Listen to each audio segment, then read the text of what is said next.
Hi, my name is Carissa Brewster. I am the staff writer for Whitman Partners, and this is our 40 Fast and Future Leaders of Surgical Services. Today, I have with us Leiran Cornish, and her position is the OR Nurse Manager at Sacred Heart Medical Center in Spokane, Washington. Welcome, Leiran. I would say the state of our global economics and our nation's economics, it's going to be easy for us to spend more than we're expecting. And just with that being, inflation, obviously our vendors that we're partnering with are going to be making business shifts as well, and will want to be reimbursed the same as they have been in the past. And I think that's going to be just going to add cost. And then with that, we're going to continue to struggle to see back orders, issues with supply chain.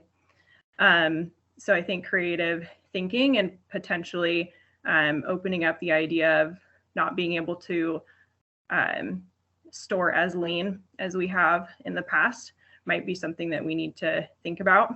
And then staffing is just an ongoing tension. It is starting to get a little bit better, but I don't think that we will really see a major shift in that until probably half a decade or so from now. So, yeah, long time.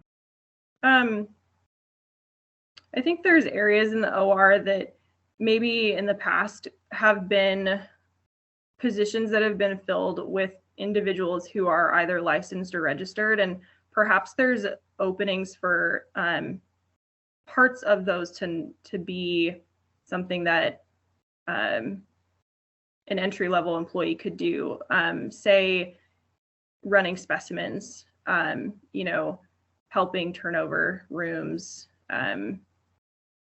being an in-between as far as running to get supplies for circulators and things like that. I think there's growth for that. Another area that we could look at would be really how far are we pushing the role of individuals who partner with us all the time, and maybe in the past we just haven't utilized them as far as we could have. For instance, I'm thinking of physician assistants, our PAs. Really, how much can we push their role since they're already here with us? So how much more can they do as far as kind of take away maybe that second scrub role in cases, really being there for the circulator when it comes to positioning that patient, getting things ready, and kind of seeing some efficiencies with that instead of throwing another body at it. And then same goes with, our medical residents or our students who are here. Do we really need another individual holding a camera, or is that something that, is within their scope with the other individuals at the field with them? So just off the top of my head, that's a couple. I'd also say, I know that there's not a lot of capital dollars out there, but that doesn't necessarily mean that there isn't an opportunity to look at equipment that maybe can take away yet again another human in that space. There's fantastic positioning equipment that vendors are coming up with that are newer that, maybe they're a little frightening at first because they are so new, but opening their minds of some of the physicians to see if maybe that's something that we could look at, just take away that extra staff load at the room. I would definitely agree with that, especially if it's a structure where there's not a business manager or a business director in place. Having that financial understanding and just basic finance, accounting, econ, I think would go a long way. That's part of why I personally went and pursued my MBA, partly because I want to grow my career future, but also those classes really opened my mind, and I was able to really pick up and understand more of conversations that are had in meetings at financial levels or at capital cost meetings. So I think that should be, especially if there's not a business manager, like I stated before, that should be expected, of the roles moving forward. What my institution did that was really helpful for me was getting me in front of, and by in front of I mean actually in person, with individuals that are inside of the facility who are going to be kind of some backup help when you're filling out a business plan or something and you need questions. So really getting in front of the CNO, CFO if you can, and speaking with those individuals so you can kind of have that face-to-face, like, yes, I'm a new leader and this is me, nice to meet you, and bridging that rather than just expect to send an email at some point of your stay in that role. It went a lot farther, I think, for me to kind of say, hi, how are you doing, and put a name to a face instead of just sending emails. So that's something that I really enjoyed about part of my onboarding. And I would say definitely, I knew going into that role that I was going to pursue my MBA, and I would say that yes, that would be a huge area that was very helpful for me. I would have probably still been able to do the role successfully early on without it, but really having that, like I said before, solidified a lot of understanding. And with understanding, I could be more transparent with my teams, be able to speak the language a little bit better for both clinical and business. So kind of being that in between really helped in that, low middle management kind of role. The things that are in the background that you don't think about, just like when you're doing your home budget and maybe people notice and maybe they don't. But how often are we throwing away cents? Do you take your change with you, or do you just say, oh, you can keep it? That adds up a lot. So small costs, like everything is very electronic now. So the cost of, do you really need to print that on paper? Do you really need to spend that ink? Secretarial costs add up. Other costs that add up that maybe can be either minimized or completely deleted are freebies. And of course, you don't want to get rid of the freebies that boost morale. I would not suggest doing that. But other freebies, specifically, are there free snacks or things like that commonly maybe they're looked over and they get tossed. Well, how much cost is that to the department? It's not necessarily specific to patient supply or patient equipment cost, but it's still department cost. And then any kind of deep dive on your FTE is very important, especially now, just making sure that, is there any leaks anywhere? And are people actually, being accountable for their time? And of course, that's easier said than done, depending on the size of the location and how many FTEs are being managed. But I would say those two are kind of areas that I have seen forgotten and then also worked on with teams and have been successful. So if people aren't doing that, that's another area to look at.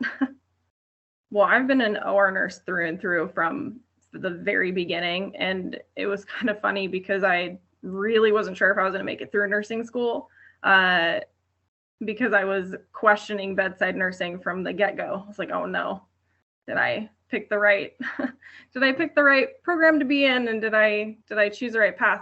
And finally, when I found OR, I was like, yeah, these are my people. This is my place. And so I think a big part of it is just assessing, how open is the team to onboarding new folk, and are they open to straight out of school and employees? And are you structured to be able to do that? Peri-Op 101 through ARN is the golden.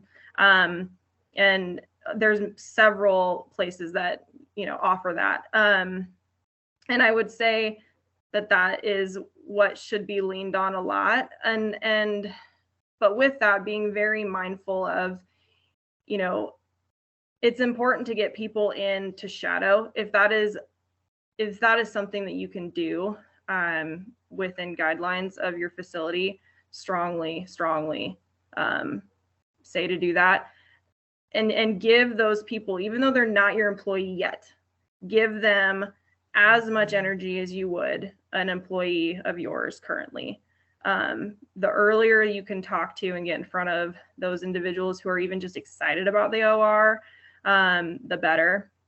So if that means you're kind of going over and above, sending them information about you looking up videos on YouTube, or telling them, hey, seek out these opportunities, and being a little open-minded goes a long way with new people coming in. And yeah, that generational shift is difficult. I would say it's really important to understand and to ask in an interview with somebody coming on, why are you seeking this employment? And when you come to join a team, what is it that you need? Do you need that feeling of, I found my people at work? Or are you the kind of employee who would rather just show up for work, get the work done, and go home? It's really important to know that in an interview prior to onboarding that person, so that you can assess early if they're going to mix well with your current team. And asking kind of those deeper dive, like, I want to get to know you as a human being sort of question, instead of just sticking with the script of, tell me about a time you used a piece of equipment, or tell me about a time you struggled with a surgeon or a peer. You really want to kind of more unpack those other questions to see if that person is going to stay with you. That piece has been missing. And kind of going back to the question before of what tension points are we going to have? It's very easy with things being very financial right now, and money focused, to forget about the human behind that employee number. So yeah, we're going to throw money at them, and we're going to help them get food on their table and pay their bills and things like that. But at the end of the day, people want to know that they're valued, and you need to understand what value that is for them. Similar to learning somebody's love language, it's important to learn their appreciation language. So when you onboard a new employee, I strongly suggest that you ask them, how do you feel appreciated at work?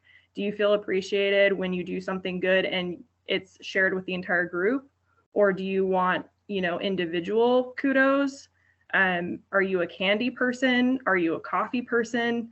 Are you a, hey, just leave me alone, I'm going to do my job kind of person? It sounds kind of touchy-feely, lovey-dovey, which OR folk don't really like to do. But that piece of it, that human piece of it, I think is truly what's been missing in the world, and especially throughout the pandemic and what we're seeing now. People just need to be loved on. The more you can do that, the more your people are going to stay. Well, thank you, Leiran. It was really nice to meet you. Thanks for joining us. And I really enjoyed this interview. You have so much knowledge. Thanks. You're welcome. You're welcome. Thank you.